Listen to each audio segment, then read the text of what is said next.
Good morning. In the last class, we have seen what is MBO, its meaning and definition, and the features of MBO, characteristics of MBO.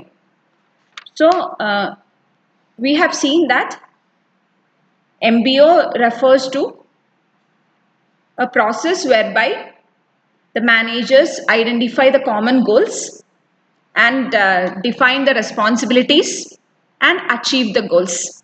Clear കൃത്യമായ ഒരു പ്ലാനിങ്ങോട് കൂടിയിട്ട് ആ ഒബ്ജക്റ്റീവുമായി link ചെയ്തിട്ട് manager എങ്ങനെയാണ് ഇഫക്റ്റീവായിട്ട് കാര്യങ്ങൾ carry out ചെയ്യണം എന്നുള്ളതാണ് management by objectives.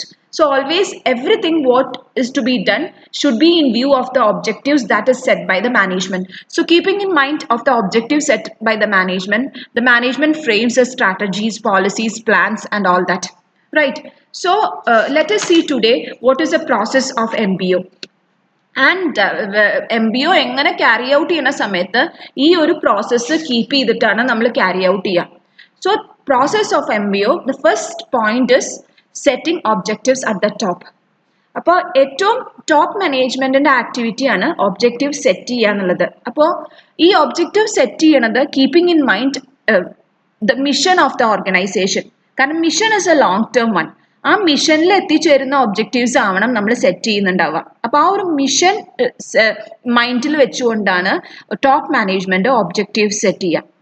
Objectives പല രീതിയിലാവാം, ലോങ് ടേം ആവാം, ഷോർട്ട് ടേം ആവാം. It can be for a week, for a month, for a year and even for 5 years.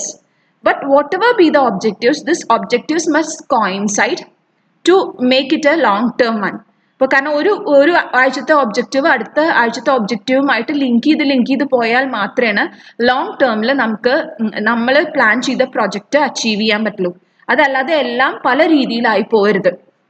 അപ്പോൾ ഈ ഒരു കാര്യം നോക്കുമ്പോൾ ആനുവൽ ബഡ്ജറ്റിലാവും ഒബ്ജക്റ്റീവ് സെറ്റ് ചെയ്യുന്നുണ്ടാവുക. ചില ഗോൾസ് ഷോർട്ട് പീരീഡിലാവും, ചില ലോങ് ടേം പീരീഡിലാവും. അപ്പോൾ എന്ത് ചെയ്യുമ്പോഴും രണ്ട് രീതിയിലുള്ള ഒബ്ജക്റ്റീവ്സ് ഉണ്ട്.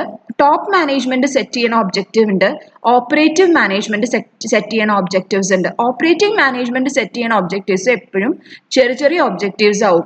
കാരണം പണിയെടുക്കുന്ന ആൾക്കാർക്ക് ടാർഗറ്റ് അച്ചീവ് ചെയ്യാൻ പലപ്പോഴും ഷോർട്ട് ടേം ഡ്യൂറേഷൻ ആണ് കുറച്ചും കൂടി നല്ലത്.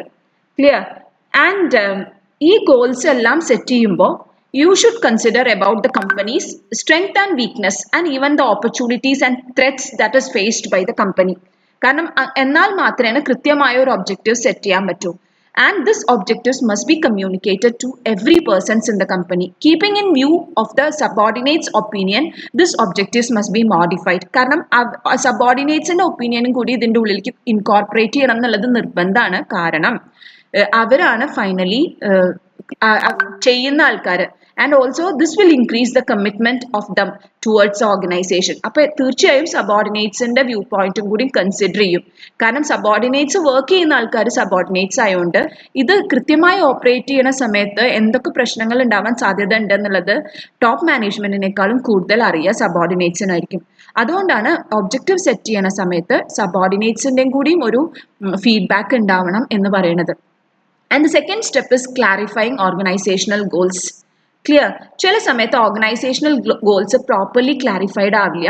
ആൻഡ് ഓരോരുത്തരുടെ ഓർഗനൈസേഷൻ ഗോൾസ് എന്ന് പറഞ്ഞാൽ റോൾസ് എന്ന് പറയുമ്പോൾ ഓരോരുത്തർ ചെയ്യേണ്ട റോൾസ് ആണ്.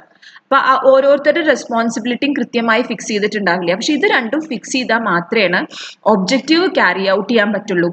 അതായത് കൃത്യമായി അസൈൻ ചെയ്യണം. അപ്പോൾ നിങ്ങൾ ഓരോരുത്തരും ചെയ്യേണ്ട വർക്ക് കൃത്യമായി മുന്നേ തന്നെ അസൈൻ ചെയ്തിരിക്കണം. കാരണം നിങ്ങൾ അറിയണം what you are suppose to do in the organisation. Clear? ചില സമയത്ത് in some cases what happens is that the responsibility will not be fixed in a prior hand. ചില സമയത്ത് നമുക്ക് എന്താ വെച്ചാൽ ചില റിസർച്ച്, ഒരു പുതിയ പ്രോഡക്റ്റ് ഡെവലപ്പ് ചെയ്യാണ്, റിസർച്ച് ആവശ്യം വരും. അങ്ങനെയുള്ള കാര്യങ്ങൾക്കൊക്കെ മുൻകൂട്ടി നമുക്ക് പറയാൻ പറ്റില്ല. ക്ലിയർ? അപ്പോൾ പിന്നെ ഒരു പെർട്ടിക്കുലർ പേഴ്സൺ ആവും അതിൻ്റെ ടാസ്ക് കൊടുക്കുക. അപ്പം ഇങ്ങനെ ഒരു കമാൻഡ് ഇല്ലാച്ചാൽ പിന്നെ ഓർഗനൈസേഷൻ ഇങ്ങനെ ഒരു ചില പേർപ്പസിന് മാത്രമാണ് റോൾസ് സ്പെസിഫിക്. കാരണം റിസർച്ചിനൊന്നും കൃത്യമായിട്ട് നമുക്ക് പറയാൻ പറ്റില്ല എന്തൊക്കെ റോളാണ് ചെയ്യേണ്ടി വരിക. അതല്ലാത്ത ബാക്കി എല്ലാ വർക്കിനും റോൾസ് കൃത്യമായി ക്ലാരിഫൈഡ് ആവണം. കണ്ടിൻജൻസീസ് വരാനുള്ള ഒരു പോസിബിലിറ്റി ഉള്ള ചില കാര്യങ്ങൾക്ക് മാത്രമേ കൃത്യമായ റെസ്പോൺസിബിലിറ്റിയും റോളും ഫിക്സ് ചെയ്യാൻ പറ്റാത്തതുള്ളൂ. ബാക്കി എല്ലാത്തിനും ഫിക്സ് ചെയ്യണം. And the third step is setting subordinates objectives. The subordinates should be informed of the general objectives, planning premises and strategies of the company. അപ്പോൾ സബോർഡിനേറ്റ്സിന്റെ ഒബ്ജക്റ്റീവ്സ് കൃത്യമായി സെറ്റ് ചെയ്തിട്ടുണ്ടാവണം. കാരണം അവർക്ക് എന്തൊക്കെ അക്കംപ്ലിഷ് ചെയ്യാൻ പറ്റും, അവർക്ക് കൊടുക്കുന്ന ടൈം ഫ്രെയിം എന്താ, അവർക്ക് എന്തൊക്കെ റിസോഴ്സസ് ആവശ്യം. കാരണം ഇതൊക്കെ സബോർഡിനേറ്റ്സിന് അറിഞ്ഞാൽ മാത്രമേ അവർക്ക് കൃത്യമായിട്ട് വർക്ക് ചെയ്യാൻ പറ്റുള്ളൂ. അപ്പൊ സബോർഡിനേറ്റ്സ് ചെയ്യേണ്ട ഓരോരുത്തരുടെയും ഒബ്ജക്റ്റീവ് ആദ്യം തന്നെ പറയണം. ഇത് മാത്രമല്ല, ചെയ്യാൻ പറ്റാത്ത കാര്യങ്ങൾ ഒരിക്കലും സബോർഡിനേറ്റ്സിന് കൊടുക്കാൻ പറ്റില്ല. അത് feasibility also should be discussed. ഇപ്പൊ ഞാൻ ഒരു കാര്യം ഏറ്റെടുത്തിട്ട് ഒരിക്കലും നടക്കാത്ത ഒരു കാര്യം വെച്ചാൽ it is not feasible. So the feasibility of all the works should be discussed in the company prior hand. കാരണം സബോർഡിനേറ്റ്സിന് എപ്പോഴും ഒരു ഇമ്പോർട്ടൻറ്റ് റോൾ ഉണ്ട് എല്ലാ കാര്യത്തിനും. അപ്പോൾ superior should interact with the subordinates, and superior should always interact in such a way that subordinates should be answerable. ഇപ്പോൾ സബോർഡിനേറ്റ്സിന് എപ്പോഴും ചോദിക്കേണ്ട കാര്യങ്ങളാണ് എന്തൊക്കെ കോൺട്രിബ്യൂഷൻ ആണ് ഓർഗനൈസേഷൻ ഗോൾസിന് സബോർഡിനേറ്റ്സ് കൊണ്ടുവരിക, എങ്ങനെയൊക്കെ ഇമ്പ്രൂവ് ചെയ്യാൻ പറ്റും പെർഫോമൻസ്, എന്തൊക്കെ ഹാർഡിൽസ് ആണ് ഫേസ് ചെയ്യണത്, എന്തൊക്കെ എക്സ്പെക്ട് ചെയ്യുന്നുണ്ട് സുപ്പീരിയേഴ്സിന്റെ കയ്യിൽ നിന്ന്. അപ്പൊ ഇങ്ങനത്തെ ക്വസ്റ്റ്യൻസിനൊക്കെ ആൻസർ കിട്ടിക്കഴിഞ്ഞാൽ ഒബ്ജക്റ്റീവ്സ് ഫിക്സ് ചെയ്യാൻ കുറച്ചും കൂടി എളുപ്പമാണ്. അതായത് ഭാവിയിലുള്ള ഒബ്ജക്റ്റീവ്സ്. അപ്പോൾ ഈ ഗോൾസ് ഫിക്സ് ചെയ്യുന്ന സമയത്ത് 3 കാര്യങ്ങൾ ശ്രദ്ധിക്കണം. The goals should be practicable, it should be realistic and it should be achievable. So achieve ചെയ്യാൻ പറ്റുന്ന ഗോൾസ് ആയിരിക്കണം fix ചെയ്തിട്ടുണ്ടാവുക.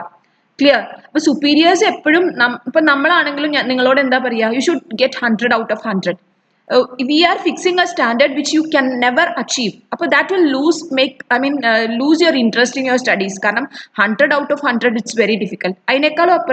You should get an 80% target. If such a target is fixed, which is easily achievable by you, that will enhance the interest of you in the subjects.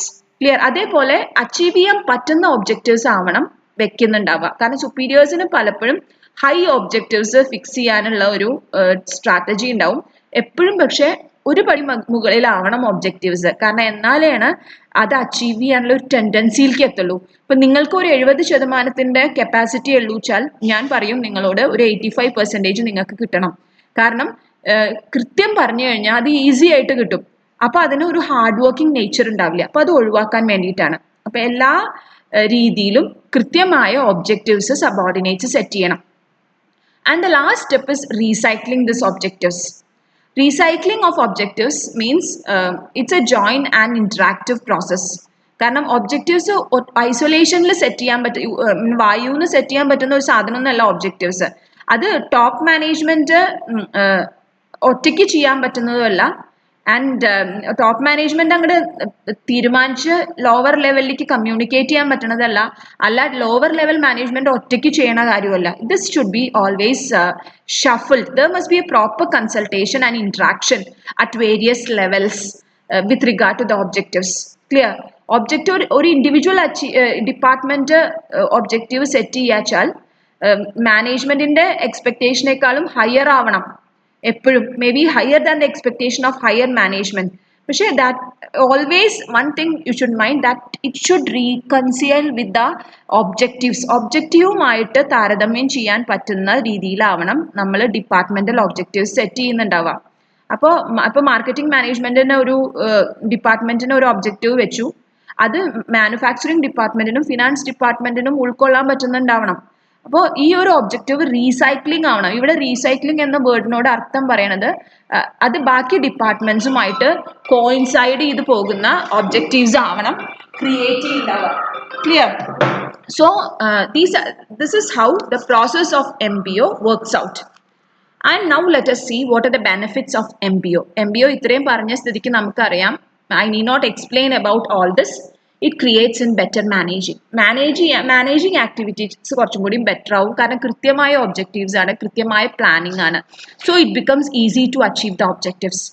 And even clarifying the organisation.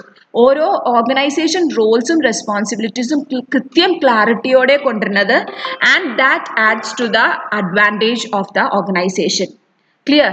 And it encourages the personal commitment. തീർച്ചയായിട്ടും objective set ചെയ്യാൻ സബോർഡിനേറ്റ്സിനെ കൂടി include ചെയ്യുമ്പോൾ that will encourage the personal commitment of the subordinates. Clear? And it acts as a controlling technique. കാരണം എന്ത് ചെയ്യുമ്പോഴും there is A always it is done with the plan. ഒബ്ജക്റ്റീവുമായിട്ട് എന്നും comparison ആണ്. അപ്പോൾ കൺട്രോൾസ് അല്ലെങ്കിൽ സ്റ്റാൻഡേർഡ്സ് സെറ്റ് ചെയ്യാൻ. These are the benefits of MBO, right? And in the next class we shall see about the weakness of MBO and prerequisites for installing the MBO program, right? Okay, take care, bye bye.